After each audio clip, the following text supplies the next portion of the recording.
ఈ వీడియోలో మనం జపాన్ లో జూలై 5న భారీ సునామీ వస్తుంది అన్న ప్రచారం అది కరెక్టా రాంగా, అసలు ఇది ఈ మధ్య బాగా ట్రెండింగ్ అవుతుంది కదా. సో దీని గురించి ఫుల్ గా డీటెయిల్డ్ గా నేను ఎక్స్ప్లెయిన్ చేస్తాను. అంతేకాకుండా ముఖేష్ అంబానీ ఇంటికంటే ఇంకా పెద్ద ఇల్లు ఉందా, ఇంకా మనకి నార్మల్ గా అమెజాన్, నెట్ఫ్లిక్స్ ఇట్లా సబ్స్క్రిప్షన్ ఉన్నట్లే పానీపూరికి కూడా ఒక సబ్స్క్రిప్షన్ ఉందా, అది కూడా చాలా మంది తీసుకొని తింటున్నారా, ఇంకా మనకి డబ్బులు ఇచ్చే ఏటీఎం ని మనం చూసాం, కానీ రైస్ ఇచ్చే ఏటీఎం కూడా ఉందా, అది కూడా మన ఇండియాలోనే ఉందా, ఇలాంటి ఎన్నో కొత్త కొత్త విషయాలు ఈ వీడియోలో మనం తెలుసుకుందాం. సో అందుకోసం మీరు ఈ వీడియోకి ఒక్క లైక్ చేయండి అండ్ ఈ వీడియోని ఎండ్ వరకు ఖచ్చితంగా చూడండి. ప్రతి ఒక్కరూ ఈ వీడియోని మీ ఫ్రెండ్స్ అండ్ ఫ్యామిలీకి ఖచ్చితంగా షేర్ చేయండి. ఇంకెందుకు ఆలస్యం, let's get into the video.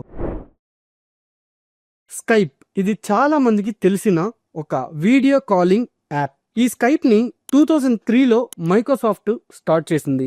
ఇది ఒక video calls, voice calls, chats all in one అని మనం చెప్పొచ్చు. ఇప్పుడు అరౌండ్ 22 ఇయర్స్ దీన్ని చాలా మంది యూజ్ చేస్తూ వచ్చారు. కానీ ప్రెసెంట్ మైక్రోసాఫ్ట్ దీన్ని షట్ డౌన్ చేద్దాం అని అనుకుంటుంది.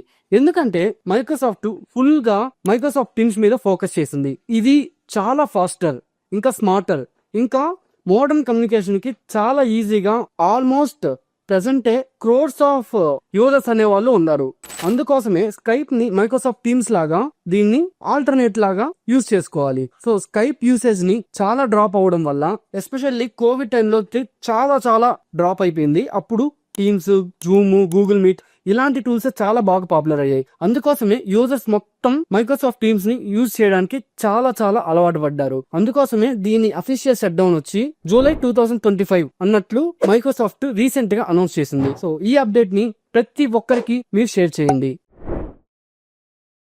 మీకు ముఖేష్ అంబానీ యాంటిలియా ప్యాలెస్ తెలిసే ఉంటుంది, చాలా పెద్ద ప్యాలెస్. సో దానికంటే 61 టైమ్స్ పెద్దదైన లక్ష్మీ విలాస్ ప్యాలెస్ గురించి మీలో ఎంతమంది తెలుసు? అదే రాధికా రాజే గైక్వాడ్. తను బరోడా మహారాణి. తనే ఈ లక్ష్మీ విలాస్ ప్యాలెస్ లో నివసిస్తుంది. ఇది 61 టైమ్స్ ముఖేష్ అంబానీ యాంటిలియా ప్యాలెస్ కంటే చాలా పెద్దది. అంతేకాకుండా బకింగ్హామ్ ప్యాలెస్ కంటే చాలా గ్రాండ్ గా ఉంటుంది. దీన్ని 1890లో కన్స్ట్రక్ట్ చేశారు. దీని సైజ్ వచ్చి 30 lakhs square feet. ఇంకా దీని ఫీచర్స్ అయితే మార్వలెస్. అసలు 170+ రూమ్స్ అనేవి ఉంటాయి ఇక్కడ. ఇంకా ప్రైవేట్ గోల్ఫ్ కోర్సు, ఇంకా మ్యూజియం ఇలాంటివి చాలా ఉన్నాయి. ఈ ఇన్ఫర్మేషన్ ని మీరు కొత్తగా తెలుసుకున్నట్లయితే ఇప్పుడే మీ ఫ్రెండ్స్ అండ్ ఫ్యామిలీకి ఖచ్చితంగా షేర్ చేయండి. మీకు తెలుసా, నెట్ఫ్లిక్స్, డిస్నీ హాట్స్టార్, ఆహా, అమెజాన్ ప్రైమ్ ఇలా ఎంటర్టైన్మెంట్ కోసం మనం యూజ్ చేసే యాప్స్ కి సబ్స్క్రిప్షన్ ఉన్నట్టుగా పానీపూరి కూడా ఒక సబ్స్క్రిప్షన్ ఉంది. అదేంటంటే నాగ్పూర్ కి చెందిన ఒక పానీపూరి వెండర్ తన బిజినెస్ గ్రాఫ్ ని పెంచుకోవడం కోసం యూనిక్ గా స్టార్ట్ చేశాడు. అక్కడ స్కీమ్స్, ఆఫర్స్ ఎలా ఉన్నాయంటే లైఫ్ టైం ఆఫర్ 99,000 పే చేస్తే మీరు లైఫ్ టైం పానీపూరి తినొచ్చు. అదే మీరు ఒక్క సిట్టింగ్ లోనే 151 పానీపూరి కానీ తిన్నారంటే మీకు 21,000 రివార్డ్స్ ఇస్తారు. Next the Maha Kumbh offer. అంటే మీరు ఒక్క సిట్టింగ్ లో 40 పానీపూరి తింటే చాలు, జస్ట్ 1 రూపీ పే చేయొచ్చు. అదే లడ్కీ బెహన్ ఆఫర్. అంటే ఏ అమ్మాయి అయినా 60 రూపీస్ పే చేసి అన్లిమిటెడ్ పానీపూరి తినొచ్చు. మంత్లీ ఆఫర్ ఏంటంటే జస్ట్ 195 రూపీస్ పే చేస్తే మంత్ మొత్తం అన్లిమిటెడ్ పానీపూరీస్ మీరు తినొచ్చు. సో ఈ ఆఫర్స్ ని మీలో ఎవరు బీట్ చేయగలుగుతారో, ఏ ఆఫర్ ని మీరు బీట్ చేయగలుగుతారో కింద ఖచ్చితంగా కామెంట్ లో మెన్షన్ చేయండి. అండ్ మీ పానీపూరి ఫ్రెండ్స్ అందరికి ఖచ్చితంగా ఈ రీల్ అయితే షేర్ చేయండి. మనందరికి ఏటీఎం అంటే మనీ తీసుకునే మిషన్ అనే తెలుసు, కానీ మీకు తెలుసా ఇండియాలోని ఫస్ట్ రైస్ ఏటీఎం ఎక్కడుందో? రైస్ ఏటీఎం అంటున్నాడు ఏంది అని అనుకుంటున్నారా? సో మనీ ఇస్తే మనీ ఏటీఎం, అదే రైస్ ఇస్తే rice ATM. India first rice ATM అనేది ఒడిస్సా 28th జూలై 2024 లోనే స్టార్ట్ చేసింది. సో ఇది భువనేశ్వర్ లో ఇండియాస్ ఫస్ట్ 24/7 రైస్ ఏటీఎం గా స్టార్ట్ చేశారు. సో దీన్ని ఫుడ్ సప్లైస్ మినిస్టర్ అయిన కృష్ణచంద్ర పట్రా ఇనాగ్రేట్ చేశారు. World food programme WFP India అనే పేరుతో దీన్ని స్టార్ట్ చేశారు. ఇది ఎలా వర్క్ అవుతుందంటే మీ యొక్క రేషన్ కార్డ్ నెంబరు, ఇంకా మీ బయోమెట్రిక్ స్కాన్ అంటే ఫింగర్ ప్రింట్, ఐరిస్ అంటే ఐస్, సో దాని ద్వారా ఇది స్కాన్ అయ్యి అండ్ మీకు 25 kg రైస్ అనేది కూడా విత్ ఇన్ 5 minutes లోనే మీకు అది ఇచ్చేస్తుంది. సో దీని బెనిఫిట్స్ ఏంటంటే 24/7 యాక్సెస్ ఉంటుంది. ఇంకా క్యూస్ లో వెయిట్ చేసి ఇలాంటి వెయిటింగ్ టైం అనేది మనకి అక్కర్లేదు. సో ఇక్కడే మనకి 70% ఆఫ్ ది టైం అనేది సేవ్ అవుతుంది. ఇంకా థెఫ్ట్, బ్లాక్ మార్కెటింగ్ అలాంటివన్నీ పెంచి ప్రివెంట్ చేయొచ్చు. ఈ విధంగా యాక్యురేట్ గా రైస్ వెయిట్ అనేది కూడా పక్కా మనకి 0.01% ఎర్రర్ రేట్ తో మనకి వస్తుంది. దీన్ని ఒడిస్సా మొత్తం ఆల్ 30 డిస్ట్రిక్ట్స్ కి ఎక్స్టెండ్ చేయాలి అని చెప్పి one nation one ration card ఇలా చేయాలి అని ప్లాన్ ఉంది. సో దీని మీద మీ ఒపీనియన్ ఏంటి? సో ఇలాంటి రైస్ ఏటీఎంస్ మన రాష్ట్రంలో కూడా వస్తే మీరు ఎలా అనుకుంటున్నారు? సో ఎంతమందికి ఈ ఫ్యాక్ట్ కొత్తగా తెలుస్తున్నారో ఖచ్చితంగా కింద కామెంట్ లో మెన్షన్ చేయండి. హైదరాబాద్ లోని పాషమైలవరంలో సిగాచి కెమికల్స్ ఫ్యాక్టరీలో రియాక్టర్ బ్లాస్ట్ అవ్వడం వల్ల 12 మంది చనిపోయారు. ఇంకా 34 మంది క్రిటికల్ ఇంజురీస్ తో బాధపడుతున్నారు. ఆ బ్లాస్ట్ అనేది ఈ రోజు మార్నింగ్ 9కి జరిగింది. ఫైర్ చాలా పెద్దగా స్ప్రెడ్ అవ్వడం వల్ల బిల్డింగ్ కొలాప్స్ అయింది. అందువల్ల చాలా మంది ప్రాణాలు కోల్పోయారు. అక్కడ rescue teams, 11 fire engines, SDRF, NDRF teams అక్కడికి చేరుకున్నారు. ఇంజురీస్ అయిన వాళ్ళని హాస్పిటల్స్ కి షిఫ్ట్ చేశారు. ఈ బ్లాస్ట్ లో మెయిన్ రీజన్ రియాక్టర్ లో ప్రెజర్ బిల్డప్ అని అనుకుంటున్నారు. ఇంకా ఇన్వెస్టిగేషన్ జరుగుతూ ఉంది. నెక్స్ట్ ఫ్యాక్ట్ కి వెళ్లే ముందు ఒక చిన్న రిక్వెస్ట్, ఇప్పటి వరకు మన ఛానల్ ని ఇంకా సబ్స్క్రైబ్ చేసుకోకపోతే ఇప్పుడే సబ్స్క్రైబ్ చేసుకోండి. పక్కనే ఉన్న బెల్ సింబల్ ని క్లిక్ చేసి ఆల్ అని సెలెక్ట్ చేసుకోండి. అప్పుడే నేను పెట్టే ప్రతి వీడియో మీకు నోటిఫికేషన్స్ రూపంలో వస్తాయి. ఇలాంటి మంచి మంచి ఇంట్రెస్టింగ్ ఫ్యాక్ట్స్ మీకు డైలీ వస్తూ ఉంటాయి. ఇంకా వీడియోకి లైక్ చేయకపోతే ఇప్పుడే లైక్ చేయండి, సబ్స్క్రైబ్ చేయండి, మీ ఫ్రెండ్స్ అందరికీ ఖచ్చితంగా షేర్ చేయండి. Thank you.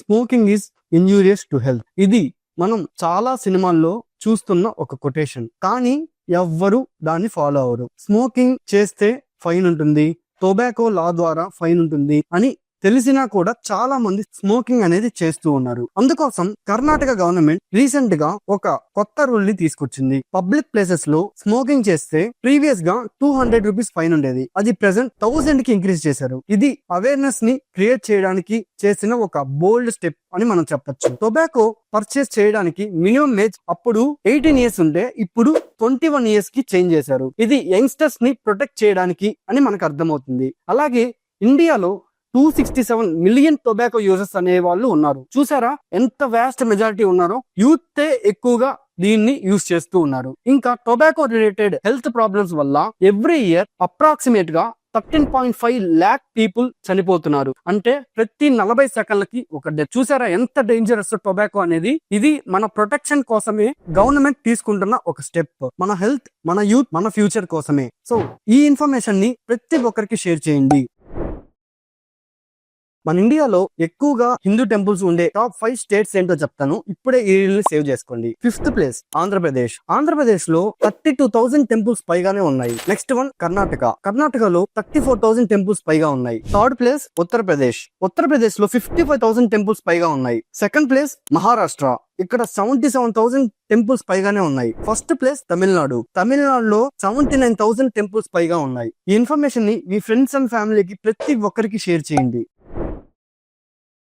ఒక చిన్న స్టోరీ చెప్తాను. 1907 లో 19 ఇయర్స్ ఓల్డ్ అయిన జేమ్స్ జీ క్యాసీ ఇంకా తన ఫ్రెండ్ అయిన క్లౌడ్ రేయాన్, వారిద్దరూ అమెరికన్ మెసెంజర్ కంపెనీ అనే ఒక చిన్న కంపెనీని సీటిల్ అనే ప్లేస్ లో, అంటే ఇది వాషింగ్టన్ లో ఉంటుంది, $100 లోన్ తీసుకొని స్టార్ట్ చేశారు. ఒక చిన్న బేస్మెంట్ లో దీన్ని స్టార్ట్ చేశారు. సో వాళ్ళు ఆ కంపెనీ ద్వారా డెలివరీస్ అనేవి చేస్తూ ఉంటారు. అది ఆన్ ఫుడ్ కావచ్చు, బైసైకిల్ అయినా కావచ్చు. సో ఇలా వాళ్ళు స్టార్ట్ చేశారు. వాళ్ళది చిన్నగా గ్రో అవుతూ దాన్నే వాళ్ళు యునైటెడ్ పార్సల్ సర్వీస్, యూపీఎస్. ఈ యూపీఎస్ అనేది ఇప్పుడు package delivery and supply chain management కి ఒక గ్లోబల్ లీడర్ గా మారింది. So present as of February 14, 2025 కి ఈ యూపీఎస్ మార్కెట్ క్యాపిటలైజేషన్ వచ్చి అరౌండ్ $100 బిలియన్ దాకా రీచ్ అయింది. సో చూసారు కదా, ఒక చిన్న బేస్మెంట్ లో స్టార్ట్ అయిన ఒక కంపెనీ ఇప్పుడు గ్లోబల్ లీడర్ గా ఎలా ఎదిగిందో. సో ఈ స్టోరీ మీద మీ ఒపీనియన్ ఏందో ఖచ్చితంగా కింద కామెంట్ లో మెన్షన్ చేయండి. అండ్ ఈ స్టోరీని